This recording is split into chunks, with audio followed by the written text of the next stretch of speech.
What's going on, everybody? We are back. Episode number 221 of the Club and Sub podcast. Tonight we're chatting UFC Vegas 107. We got Aaron Blanchfield taking on Macy Barber, two wannabe contenders in the women's flyweight division. Winner of this fight probably could have a title fight on deck. We'll see.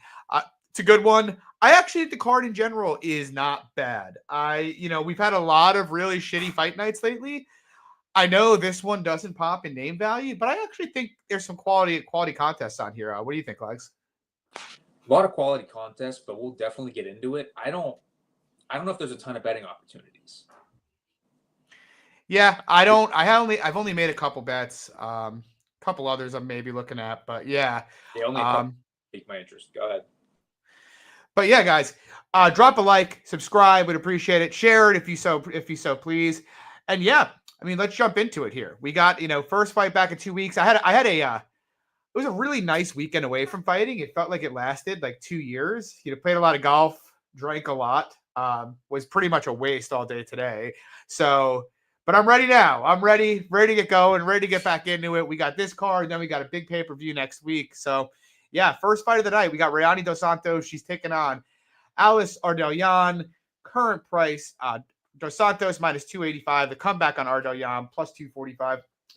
I'm like tempted moderately to bet Rayani Ardelean, just because it just feels like, it's going to be a pretty low margins fight. Neither woman is particularly high volume. Neither woman hits particularly hard. I do think if Dos Santos is able to work her way to top position, she could potentially dominate. I do feel she has a pretty large grappling edge here, but she's not a great wrestler, and the woman is a natural atom weight by nature, so she's given away a lot of size to Ardelean, so I'm a bit skeptical if she can get that going.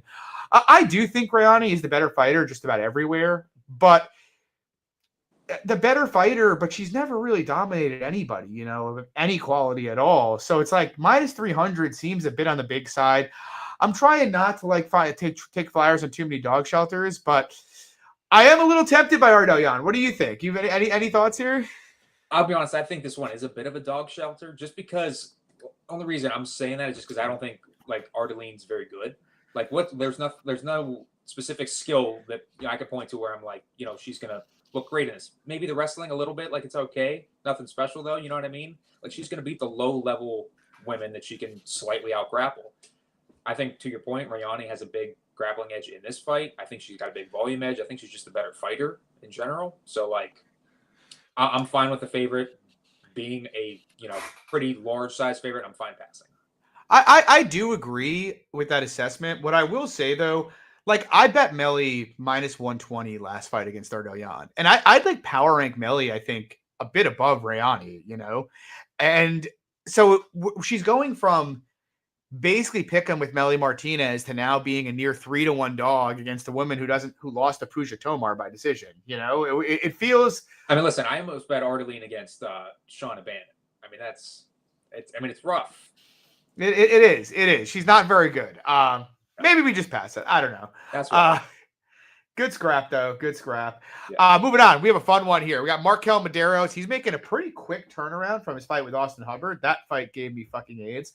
He's taking on Balaji Oki. The current price, Oki minus 175. The comeback on Maderos plus 150. What do you think here, Legs? Honestly, another one that I might just end up passing, but if anything, I'm eyeing a GTD, honestly. A bit chalky. It's about maybe, coming out maybe minus 180 range, but I think it goes the distance more often than not. I mean, I guess where I'm struggling on the money line side is I'm not sure how great Oki is. The guy's a great athlete, good power, decent offensive grappling, but defensive grappling, I mean, the Chris Duncan fight, obviously it's a glaring red flag to me. I mean, just getting subbed kind of the way he did, not a great look. I mean, Maderos, though, on the other side, what's his best case? To be honest with you, he doesn't have a ton of upside to me. In most fights, to me, the guy's got good volume, decent pacing, but pretty hittable himself. Can be wrestled. His upside's probably a close decision more often than not, I would think. Yeah, honestly, I'm not very high on either of these guys. Yeah. With Oki, you've got a guy with a lot of good hardware, very fast, a lot of power, but I don't think he is all that skilled on the feet, and I think At some point, he's going to get exposed bad in the grappling, I suspect, very strongly. With Maderos, I just don't see it. I mean, the guy fought Landon Quinones, who arguably lost that fight. He still arguably lost the Austin Hubbard fight. He doesn't have a lot of power for this level. He's not a great grappler for this level. He's got some decent volume, but it's not as if he's one of these guys who's like doubling up his opponents on volume. Like, he's not separating almost ever. And I look at this fight and I feel like it's a well-matched fight. You know, I feel like Maderos should keep up with him on volume. I can even picture Maderos having a little bit of grappling success here in spots. But ultimately, I do think, you know, it's the kind of fight where the guy with all the physical attributes is on one side. You know, Oki's got, you know, the more speed. He hits harder. He's going to land the more eye-catching shots. Like, there's a part of me that feels like Oki could 30-27 while getting outlanded by 30 strikes and just basically just pumping the jab and having good optics off the jab. I just think there's a big hardware difference, and Maderos doesn't really have the skill set to, you know, I shouldn't say he doesn't have the skill set to offset it, but I feel like he needs to fight a pretty perfect fight to win a decision, in my opinion. Well, what I was going to chime in and say, I don't think he's got much of a plan B, really. Like, if the striking's not going well, I personally, I disagree a little bit in terms of the offensive grappling. I don't think Maderos would have much success at all here. Yeah, I would say he's like a low floor and low ceiling fighter. You know, there's not. It's like his best case is going to mostly be close fights in the UFC, and he doesn't have like. I know he KO'd some guys regionally, but like nothing about his game suggests he's going to get many knockouts at the UFC level or many submissions at the UFC level. So yeah, I think the price is fine. I don't really have any interest in doing business with Oki minus 175, but I do think it's a favorable fight for him. Moving on, we got a banger fight here. Andreas Gustafsson, he's taken on Officer Trevin Giles. The current price on Gustafsson, minus 155. The comeback on Giles, plus 135.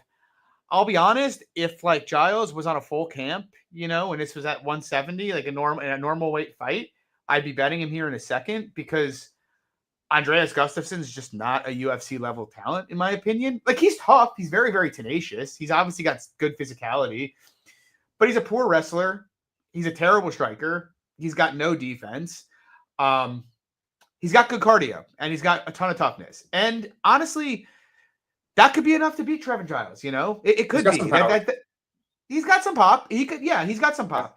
But I don't know. Like, I look at his pop though, and it's like, I feel like if this guy gets stuck at range with any competent striker, he's just going to get dunked on this level, like without any issue. He wants to do one thing and one thing only, and that's get you into the clinch.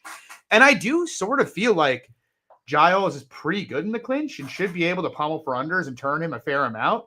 My issue is Giles has no margins either, though. You know, I know he's an underdog in this spot, but, you know, I don't know if you bet him. Did you? I bet him against Preston Parsons. Hey, and Giles, I bet Parsons. I bet Parsons in that fight, and I listen.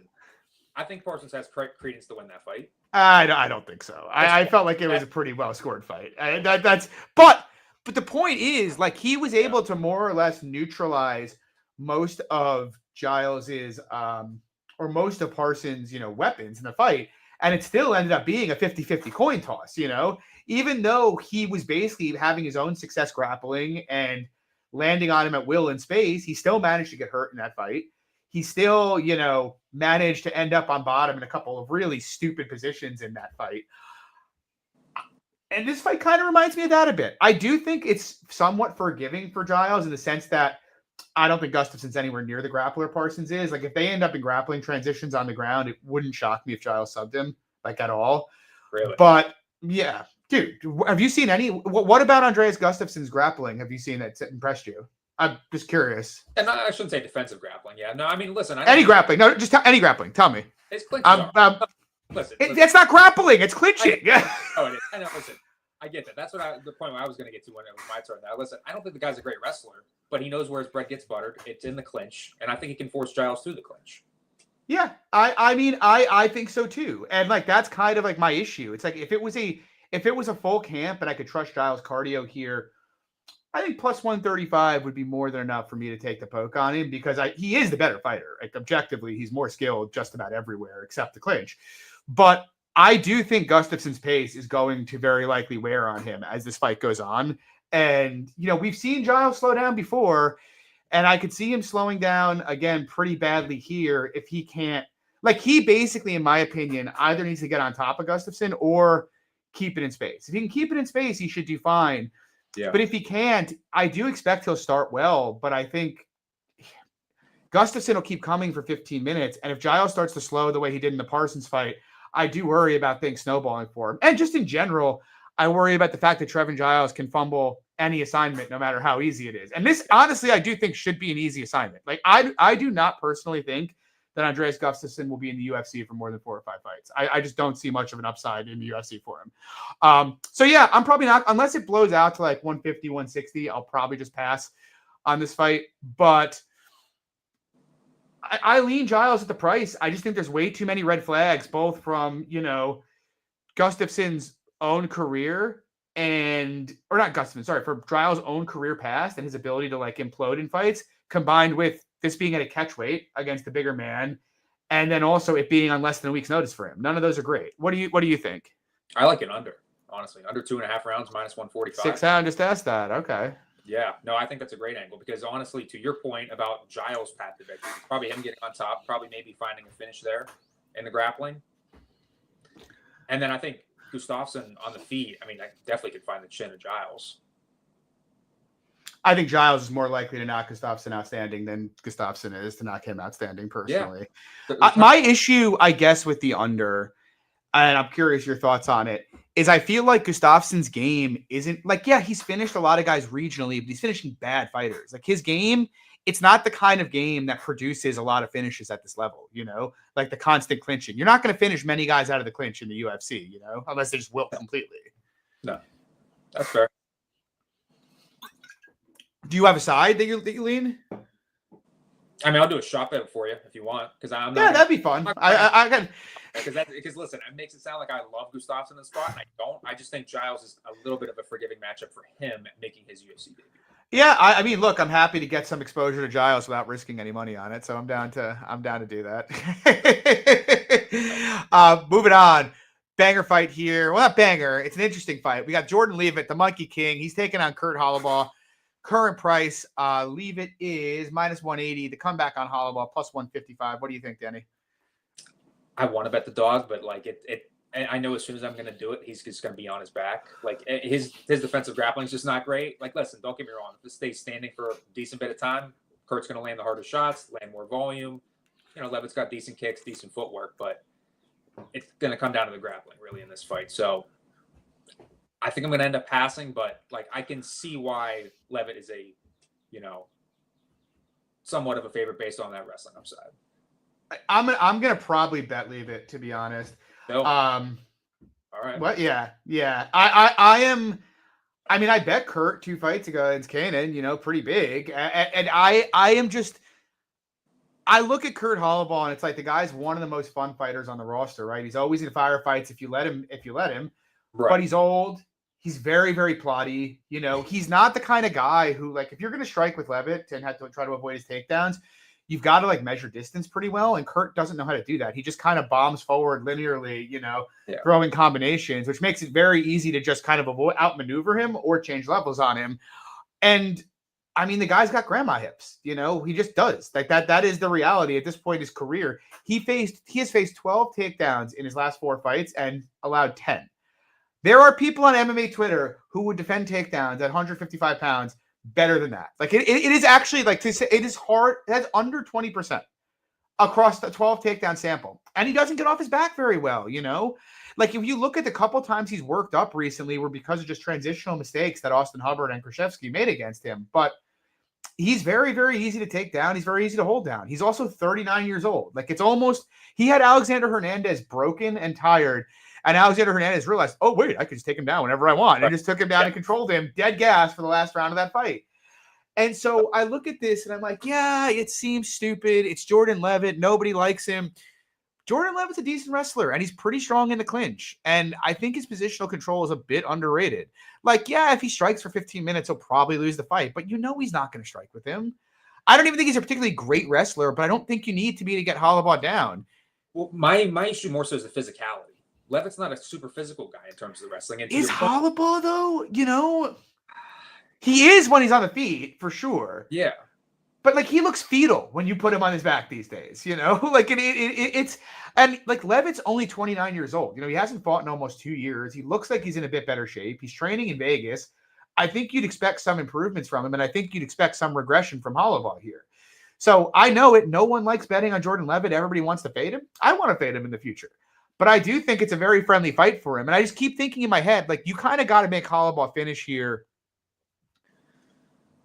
at a pretty reasonable clip for this line to even make sense, Because like, what does a Kurt decision look like? That Leavitt just doesn't wrestle and lets him get off, strikes on him? Right.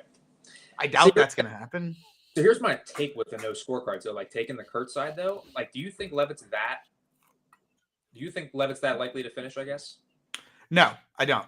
I think Kurt's got decent jiu-jitsu, he just is not.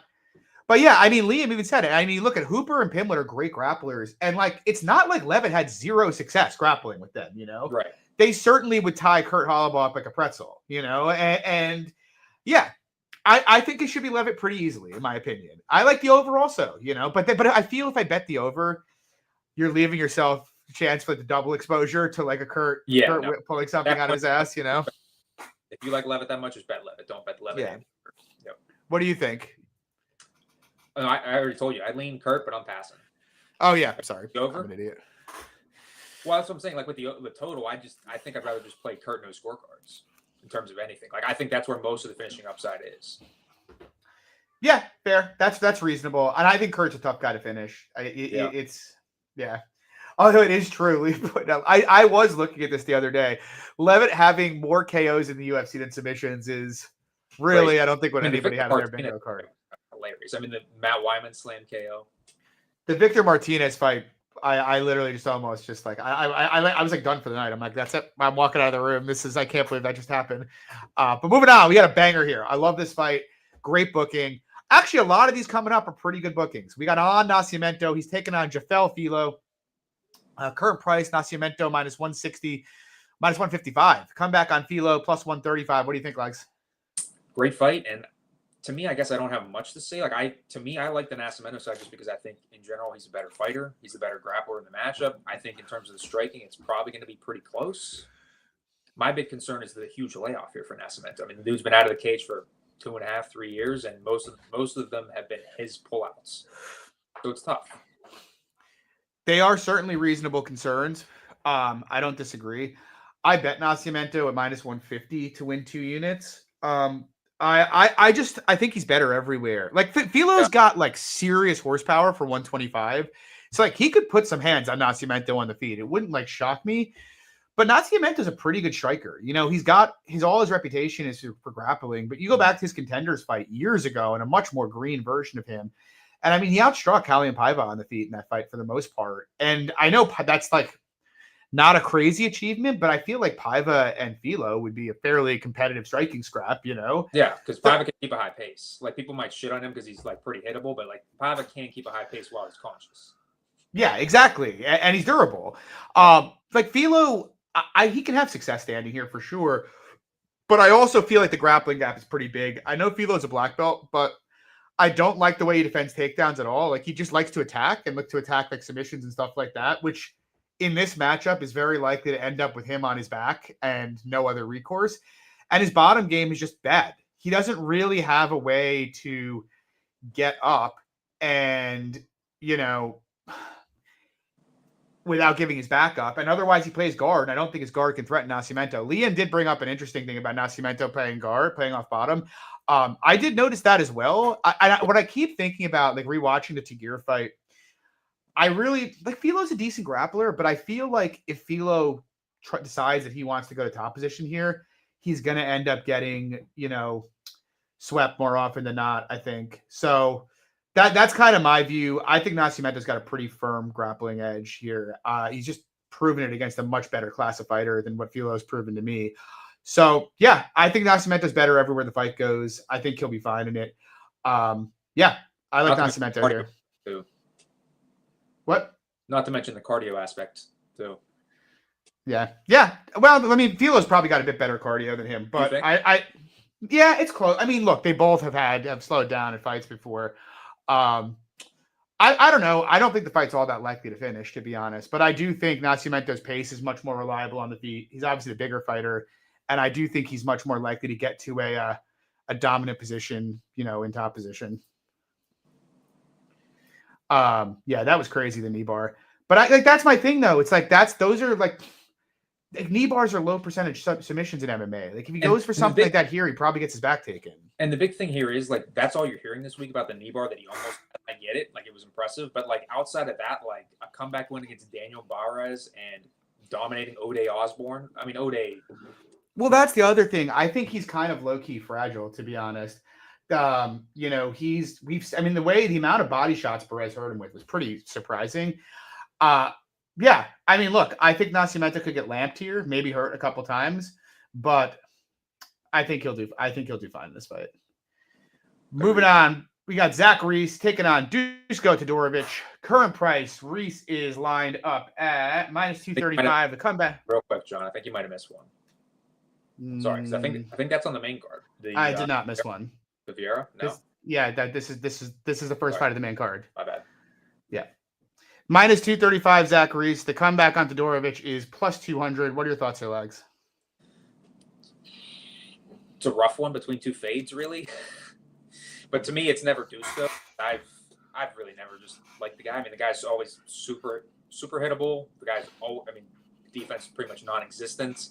In terms of his grappling, I mean, maybe he could land a takedown or two on Reese. Like Reese, obviously, very happy to play off his back. Doesn't have the greatest takedown defense either, but this is going to be a car crash for as long as it lasts, really. And I think Reese probably just finds a KO1.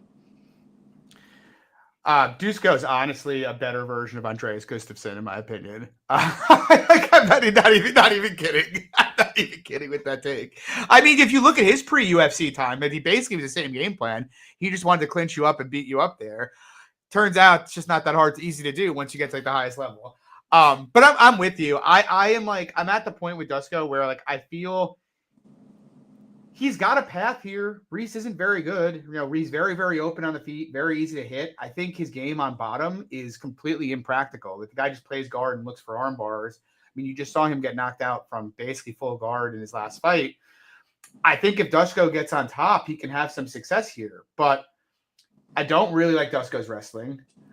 I hate his striking. His defense is non-existent, and it seems like, he used to be pretty durable, but it seems like that is, starting to wane. And yeah, and this what Sean just said in the chat, Dusko's IQ, man, like when I was watching back the Abdul Malik fight, it's like he gets hurt in the first exchange and he's jumping knee bar. And then after he gets out of it, he does it again. Like the guy he's just brainless in there. He doesn't ever fight to, the meta, like whatever the most optimal path is for him in a given fight. He just goes in there and on the feet, he kind of brawls or he clinches you up. I just feel like Zach Reese, yeah, he sucks, but Zach Reese has way more firepower on the feet than Dusko has. And even in like if you tell me Dusko gets the top position here, yeah, I think he can win this fight handily. I just don't think he's all that likely to get there. I don't think Reese is that easy to take down from the clinch. And he's also really tall, which makes it a lot harder. Yeah, I don't know. Like, I think there's a case for Dusko that's Dusko or past. It's two shitty fighters, but right. I'm so just done with backing this guy because every time it's like, oh, if he fights smart, he can win. And it just doesn't happen. And I also just think in general, Reese is a much more dangerous finisher and probably has a lot more upside left in his career than what Dusko has. So it's a pass for me. I think Reese is going to handle him. Yep. Moving on. Good fight here. We got Ketlin Vieira taking on Macy Chasson. Current price. Vieira is, Chasson's kind of the favorite now. It's kind of tilted that way. It's -118 Macy. To come back on Ketlin, -102. What are your thoughts here, Legs? Great fight to pick a side, John. I'm picking the Chasson side, personally. Just think she can fight at a little bit of a higher pace. I think in terms of the cardio, I think she's got a bit better cardio personally, even though I know her cardio is a bit sketchy too. I think just her tenacity come forward. I think she can do decent work in the clincher. I mean, I think it's going to be pretty close overall. I mean, it's a pick 'em fight. I don't think she's going to have a ton of wrestling success, and I think that's where where this fight comes down to. I mean, Vieira's got solid takedown defense herself, but to me, I've just never thought much of Vieira. Like pretty low volume on the feet, like solid brick, solid physical woman, but like not a ton of pace. I kind of like Vieira here, and I may end up betting her. I am of the opinion. I mean, look, in a fight like this, there's always the gigantic concern with Ketlin Vieira that she's going to get taken down and get stuck on bottom. You know, it's happened before. She plays guard and she's kind of too big and clumsy to successfully play guard. So, you know, that could happen here. Maybe she gets taken down twice and loses the fight. But I also think Ketlin's really, really hard to take down. And the way Macy wrestles, she's physical, but she's pretty sloppy, man. I think she's gonna, like, you saw Ketlin almost get Holly with a ninja choke, you know, in their fight when Holly was trying to wrestle her, and Holly had basically no success. Even Kayla struggled to get her down, which isn't to say Macy can't, but I think Macy's going to put herself in some serious danger, both of getting choked while she's trying to wrestle and or of getting wizard kicked. You know, Ketlin's got really good judo, and she's really, really good at doing that wizard throw out of the clinch. And I actually think Ketlin in top position can absolutely punish Macy. And on the feet, I think Ketlin is the much better striker, much cleaner, much more defensively responsible. I don't really think Macy can just flurry pace on her without paying a pretty heavy price for it, in my opinion.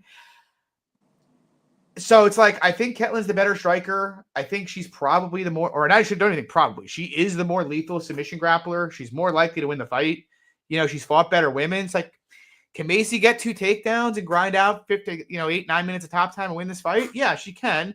But I also feel like her win condition is just so narrow in that respect. Like, I just think Ketlin's got so many edges in this fight. I know no one likes Ketlin. She's never fun to have money on. She can be a bit flaky in round 3s, but I think she's just a better fighter here. And I think this fight being, near pick'em is a bit disrespectful and kind of, it's like almost like giving credit to the skills that Chasson has, which is maybe she can get a takedown at top time, but not giving any credence to the idea that maybe she can't get takedowns or gets taken down herself, against a much better and bigger opponent. So yeah, I like Ketlin here. I will eventually find myself to a bet there in all likelihood. Moving on, I got a bet here. We got Dustin Jacobe. He's taking on Bruno Lopes. I bet Jacobe to win 2 units at minus 170. Bit uncomfortable of a play just because of Jacobe's age. And obviously, the fragility is, a bit concerning. I wouldn't, the thing is, I also think because it's happened a few times recently, the market's acting like his chin is going, when in reality, like, it's always been the case with Jacobe. You could hurt him if you landed clean on him for most of his career, right? But He measures distance pretty well, and, he's a pretty skilled kickboxer. I think in this fight, it's like Dustin Jacobe's been fighting top 10 to 15 guys for the last, 3 years, and fighting, for the most part, fairly competitively with a few exceptions. And now he's fighting Bruno Lopes, who was lined competitively with a turbo bomb on Contender Series and didn't have a very easy time with him, was lined as a decent-sized dog against Gazilayev in his debut. Gazilayev was pretty bummy himself, and he did win that fight, but it wasn't, pretty. I think for Lopes, the path is clearly to wrestle here, get on top of him, hold him down, or clip him, which he could do, clip him, knock him out. But I just feel like if Lopes tries to wrestle hard, I think he's going to gas out pretty badly in this fight because Jacobe's kind of tough to take down. He's got a pretty good get-up game, and he's very, very urgent about getting up. So I can't really picture Lopes just laying on him for 15. And as far as clipping him goes, I'm not even sure Jacobe's got the worst chin here, man. Like, I've seen Bruno rock a fair amount of times, and just the difference in skill level, in speed, is just night and day. Jacobe's so much faster. He throws so much more volume. He's got much better defense. Yeah, I mean, I think Jacobe's taking a gigantic step down in competition, and Lopes is fighting like a borderline UFC fighter to now fighting a guy who's been fighting in the top 10 to 15 for the last few years. Like, to me, it's kind of stupid. I can see the argument for Lopes knocking him out or maybe having some grappling success, but I feel like with Jacobe's pedigree, he deserves to be like 70, 72% here, like the minus 230, minus 250 range. What do you think? Completely agree with you, to be honest.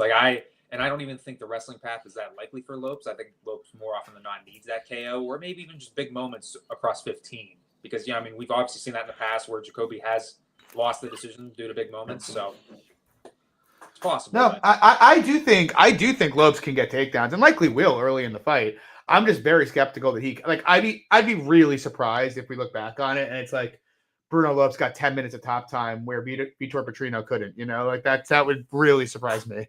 Agreed. So we'll see. Moving on, we got Ramiz Brahimage taking on Billy Ray Goff. Bit annoying. I had bet Goff, or I was going to bet Goff against that Ko fella, the Korean guy, before that got canceled. Now we've got Goff against Brahimage. Goff's minus 340. Comeback on Brahimage plus 265. I don't know. This doesn't do a lot for me. I feel like the line could be a little bit wide just because I do feel Goff is maybe not even sneakily finishable. He is finishable. Goff is very, very finishable. And, Reese is very dangerous early in fights. He's got okay power, and he's like I don't want to call him a good grappler, but he's like a dangerous submission grappler. He's very, very lethal in that part of his game. Obviously, the issue with Reese is if he doesn't finish this fight early, he's going to get paced and potentially finished himself on the back end of it. So I don't know. I feel like the line, like minus 250, minus 300 Goff, just based on how much more upside he has if he doesn't get finished early, is probably reasonable. But I do think it's kind of a tricky fight because Goff's very hittable, and I don't think he's the best defensive wrestler either. So I do think there are places that Reese could have a lot of success early in this fight. I just feel like Goff's going to take over and break him more often than not. What do you think? Yeah, I mean, you saw him, even a couple years ago on the regional scene, getting taken down very early in fights, getting put in precarious spots. It's not the best. I mean, Reese absolutely could do that earlier, but again, to your point, outside his first 5 minutes, 7.5 minutes, I favor Goff hugely to find a finish probably in round 2, round 3. Was kind of hoping we have a better under 2.5. I know the books right now have an over 1.5, like minus 190, but it's probably just going to be a pass for me overall. Yeah. Moving on, we have got Mateusz Gamrot taking on Leavitt Klein. Current price, Gamrot minus 160. The comeback on Klein plus 140. What are your thoughts here, Legs? It's another one where I like the favorite, to be honest. Like, I think Gamrot can get the takedowns here over Klein. Like, Klein, to me, I mean, again, it's another guy that doesn't fight at a hugely high pace, and I don't think his defensive grappling is the best. Like, Gamrot's a very, very tricky guy to deal with. You have to, in my opinion, have an elite or very, very solid takedown defense, and I'm just not sure that Klein's really faced that. I mean, by far, Gamrot's the best wrestler he's fought to date. So as the price is coming in, honestly, I lean the Gamrot side. I know he's getting hurt in a ton of these fights lately, but to me, I feel like Klein almost needs to knock him out, really. I don't think he can win a decision over 15, just stealing those moments. I just think he is that low pace. It is weird because I feel like intuitively it probably should be Gamrot. I mean, again, it's a guy who's been fighting all guys in the top 10, and then you have like Klein who, Klein's had some really bad performances in the UFC. The Roosevelt Roberts fight, very, very ugly look. The fight with Trezano was an ugly look. Well, even worse than that was the Herbert fight. Like if Herbert didn't commit a foul in round 3, he would have lost that fight. Yep. But I will say Klein's also had some really good looks as well. Obviously, the fight hasn't aged well, but like he dominated Moises, which at the time everybody was quite impressed with. But even beyond that, like Bahamundes, he dominated Ignacio Bahamundes, which was very, very impressive. Klein's been a guy that's very, very tough for me to handicap because he just seems to show up in wildly different form in every single fight, Obviously here he's taken on a guy that he's got to be switched on for in Gamrot. Gamrot, a much better wrestler than him. And I do think Gamrot can get takedowns here and likely, a fair amount of control. But, dude, it's something about Gamrot that just bothers me, and I can't get it out of my head. It's like when I'm going back and looking at this guy, he's obviously garnered the reputation of being one of the best fighters in the division, a dominant guy. But, man, when you go back through his career, it's like the Guram fight had aged horribly. And the thing is, yeah, he got a little lucky to lose that fight, but, like, he also got, like, really lucky to beat Jalen Turner. He had a really dicey fight with old-ass Rafael dos Anjos. He lost the Hooker fight. Like, how many clean performances in his career does he have? Even against Armand, he probably didn't deserve that decision. And, basically pulled a one-outer in that fight. Like, the guy is fragile, and he doesn't have the best control. So it always feels like he's kind of playing with fire. Like, he's had a ton of close fights, which is not what you'd expect for a guy who's viewed as super elite in the manner that Gamrot is. So it does concern me because obviously with Klein, you have a guy who's got pretty fantastic hardware and a lot of firepower. But yeah, I don't know. That's what worries me because on the one hand, I feel like in my head, this should be Gamrot all day. But at the same time, it's like I've watched Gamrot both fumble the bag and nearly fumble the bag a ton of times. And Klein consistently outperforms my expectations. Or not consistently, but he has outperformed them a few times. So I don't know. I lean Gamrot. I ultimately think the cardio and the wrestling will probably be too much. But I don't know. It's a dicey fight. It's a weird one. I'm not like that bullish on Klein as a fighter, but I do not trust Gamrot, honestly. To me, the only like really, really impressive win on this run is that Bahamundes fight. Like that was a great performance. It was a great wrestling performance on his end, but I get what you're saying, and I don't even disagree with it. And like beating, he did beat, Turner, although you can make an argument he didn't win that fight. right. Fiziev got injured. The RDA fight was very hairy. He lost to Benil. He lost to Hooker. Even the CDF fight, man, like that fight was turning on him, and then CDF got hurt. So like, I don't know. I'm not doing it. I'm not doing it. I'm happy to sit back and watch and not lose any more money on Ludovic Klein fights. Yeah, that's fair. Yeah, and 6-Hound makes a fair point. Like, what is Gamrot's upside? Because like he's not. I don't think he's going to go chest to chest with Klein for 10 minutes. Just put him down and not let him up. I mean, do you? That's my. Well, I guess flip it on the other side. Like, what is a Klein upside looking like? Stuffing all these takedowns and landing the bigger. That's a fair point. That is basically yeah. I think his floor is high. Personally, I think Gamrot is going to be landing a few takedowns. That's true. He's going to probably land 7 or 8 takedowns in this fight. That's a good point. Yeah. Whereas Klein needs moments, and Klein doesn't have the kind of dog in him that someone like Dan Hooker does. I mean, to your point, Klein needs a perfect fight, really. I think. Yeah, I think so too. I think that's probably true. It's just look. I get all the reasons for betting Gamrot. I've thought about it. I'm just like, it's something about him. I can't put my finger on it. Where it's like the guy just fights close, man. Since he's kind of gotten into the upper levels of the UFC. What I will say is there's probably an argument that Klein is not in those upper levels. Not like the Bahamundes fight is by far the best performance of his career, and sandwiched around ugly fights with Devon. Yeah. What? Bunch of bums. Sandwich around a bunch of Devontae bums. Smith, Herbert, where really bad performances, against them. So, I don't know. Against bums. Moving on, we got the main event of the evening. Aaron Blanchfield taking on Macy Barber. Current price, Blanchfield's minus 240. The comeback on Barber is plus 205. I don't feel strongly about this fight at all. I was thinking about laying Blanchfield when the price was minus 180. I ultimately didn't. I think the price is fine. I guess there's an argument that Barber can just out physical here as she's done to so many other women. And it wouldn't surprise me really. But the thing that bothers me, there's a few things. First of all, even if she out physicals her, I don't think it's a recipe for anything more than small margins for Barber. How many women is she actually dominating other than 35-year-old Chukagian in those kind of fights? I also feel like if Barber decides she wants to make this a clinch fight, it's going to increase the chances she gets tripped. I really just do not like her takedown defense out of the clinch at all. Every time someone wants to trip her, it seems like she goes down. Just doesn't have great balance. And I do think if Aaron gets on top of her, she's gonna probably maul. I'm not saying she'll necessarily find a finish, but she's the best control grappler that Barber has fought by a fairly wide margin. So, and then it's on the feet. I think the logical assumption here is that Barber is the better striker, but I'm not even sure that's true. Barber, she hits hard and she's got good physicality, but she's not a very good striker. She's very, very easy to hit. She's very sloppy. And, we saw Blanchfield go very 50-50 with Andrade on the feet. She showed really no fear of striking with Manon Fiort. She was getting beaten up a bit, but she went in there and showed no fear of Tyler Santos either. So I feel like in Aaron's worst case, it's probably going to be a pretty competitive fight, where they're both standing and landing shots. And I think in her best case, she can just push this into the clinch and hit trip takedowns and dominate Barber on the mat. So, could Barber win that fight just via strength? Yes. But Barber's not the better grappler. And,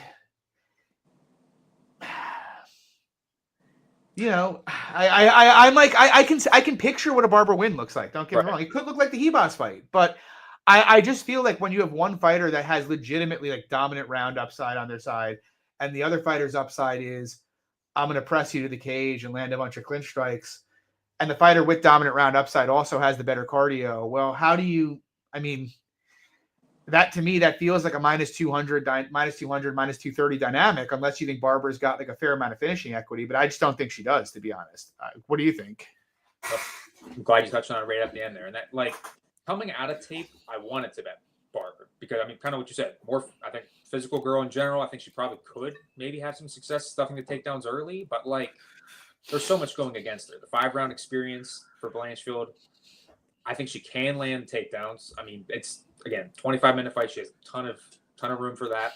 And not to mention, it's like, even on the feet, it's not, to your point, one-way traffic. It's probably going to be close with the pace of Blanchfield, her footwork. Like, it's tough. Yeah. And that's like my. There's so many spots in Barber's fights where, again, she's taken down by much lesser girls. And I mean, she's probably improving that, but like, Yeah. she hit a takedown, one of those clinch takedowns against her last fight that she had no business getting taken down by. Yep. And I look at some of the positions that, Andrea Lee got to in top position that she just couldn't capitalize on because, well, it's Andrea Lee and she's not really that good a grappler, that I think Blanchfield would punish her in. I just feel like if Blanche. Like, there's like, to me, the finishing upside is more so Aaron finding a sub maybe than Macy KO. I agree. I agree. I feel like,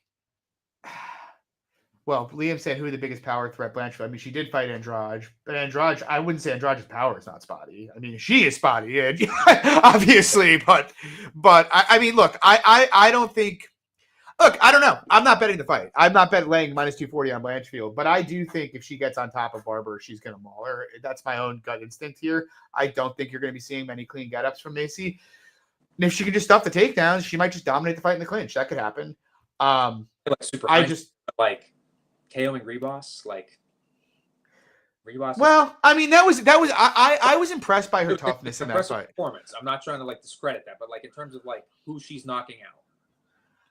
I mean, well, she's not knocking out many people at all. I mean, Right. that's the like Barber. I mean, that's kind of like my broad point is like, I don't think Barber hits as hard as Tyler Santos hits. I don't think she hits much, if at all, harder than Fiort hits. I mean, she literally does not have a single knockdown in the UFC, Macy Barber.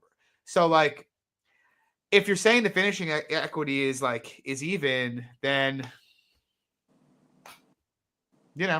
yeah, Pepe saying, yeah, but I think Barber's as weak on her back as Tyler is, to be honest. Like, that's like the times we've seen Barber do okay on bottom have been off of her opponents making terrible mistakes, like Rebosh jumping heel hooks, like stuff like that. Not to mention, I think Tyler's a physical specimen, like a little bit the next level compared to Barber, really. I mean, she's absolutely jacked. Yeah, although Tyler's also on the way out, if we're being honest. She seems pretty shot-born these days. But I don't know. I mean, look, I don't know what's going to happen. I just think there's more upside on the Blanchfield side, which is why I think her being at like minus 200, 230 is fine. If it turns out that Macy's continuing to get better and she wins, I won't be shocked. But this is not the kind of spot that I'd want to bet Macy in personally. Like, I'd rather bet Macy in a place where I know she's not going to there's not much like tail risk of her getting grapple fucked, whereas I think there's a significant amount of it here. But who knows? I could be wrong. We'll see what happens. So I'm excited for it. It'll be a fun fight. Upside too. Like if it's struggle for me to see like Macy having her KO percentage at a high clip. But you know what'll happen on this card? Yeah. Questions will be answered. I said not to mention questions will be answered, but questions will also be answered on who is going to win the giveaway. We're rolling over the giveaway. Running it back 2 weeks ago. So we were running it back. We're going to tweet it out for this week. If we get no winner, maybe we'll double it for the pay-per-view. We'll see. Yeah, agreed. Oh, I like that idea. No winner and we double it up. Yeah, I like that. That sounds fun. But we need to get enough participants. None of this shit like, you know what, I'm not going to participate, so we're just going to double it for the pay-per-view. That doesn't work like that. Yeah, we need to get at least 50. 50's the rule. Did we get 50 last time? 50. No? We were lucky to get maybe 10. Okay, we got to put a minimum on it, and then we'll put if we double it, we'll put a minimum on it. Yeah.